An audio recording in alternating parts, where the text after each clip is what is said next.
எப்படி இருக்கும்? எங்க பார்த்தாலும் ஒரே இருள்மயமா இருக்கு. உலகமே இருட்டா இருந்தா நம்மளால எந்த வேலையும் பார்க்க முடியுமா?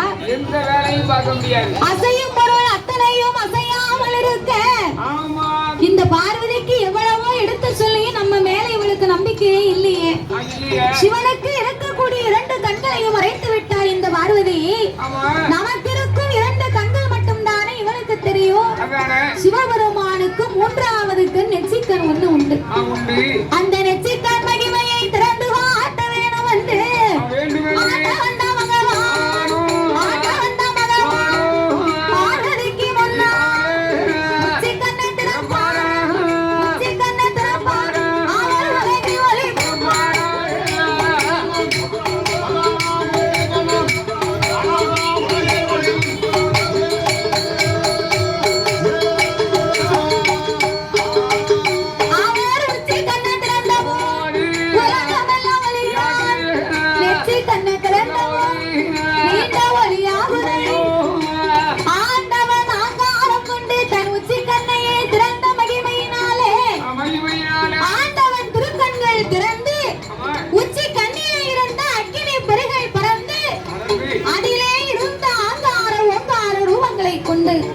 காலை அம்சத்திலே வீர சுரூபத்தோடு ஒரு அழகான பெண் வந்து பிறந்தார். ஆண்டவன் அப்பெண்ணை வரவழைத்து உச்சி கண்ணிலே நீ தாலியாக பிறந்ததினாலே உலக சக்தி உச்சினி மாகாளி அம்மா உன் பெயர் என்று வரம் கொடுத்து அவளை வடக்கு வாசல் கோட்டையிலே அமர வைக்க அவர் ஆங்காரம் கொண்டு தன் அக்கினி கண்ணை திறந்தார் பார்த்தீங்களா? அப்ப பார்வதி நினைக்க சிவனுடைய 2 கண்களையுமே நாமல் கையால் மறைத்து வைத்திருக்கிறோம். 3வதாக இந்த ஒளி எங்கிருந்து வருது அப்படின்னு முன்னால வந்து பார்த்தா சிவனுடைய நெற்றிக்கண் திறந்த மகிமையை கண்ட உடனே அங்கமெல்லாம் பதறி ஆதித்தனலாகி ஐயோ சிவபெருமான் எத்தனை சொல்லியும் அவரை பரிசோதனை செய்து விட்டோமே, சிறியார் செய்த குற்றத்தை பெரியார் நீர் பொறுக்க வேண்டும் என்று கேட்க அவ பயந்து போய் நின்னா பாருங்க.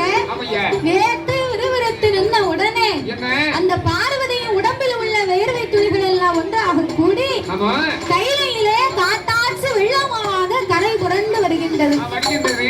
அப்ப இந்த வெள்ளமாகப்பட்டது உலகத்துக்கு போனா உலகமே அழிந்து போகுமே, அதனால இந்த வெள்ளத்தை உலகத்துக்கு போக விடாமல் நம்மளை எல்லாம் காப்பாற்ற வேண்டும் என்று 1008 சடாமுடியிலே ஒரு முடியை உழைத்தார்.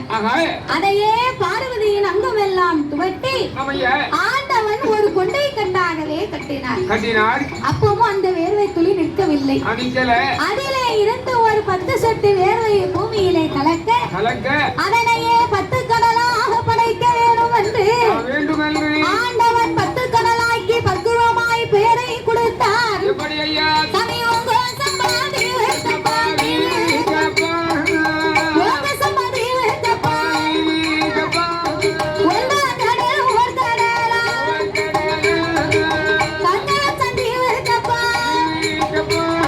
கருப்பு கடை 2ஆம் கடல் 3ஆம் கடல் 4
வாசல் உண்டு. அதேபா புத்துக்கு 1000 வாசல். தங்க புத்து வெள்ளி புத்து தானாக வளர்ந்த அந்த மாணிக்க புத்துக்குள்ள அந்த மாணிக்க புத்துக்குள்ள அதெல்லாம் இருக்கட்டும்.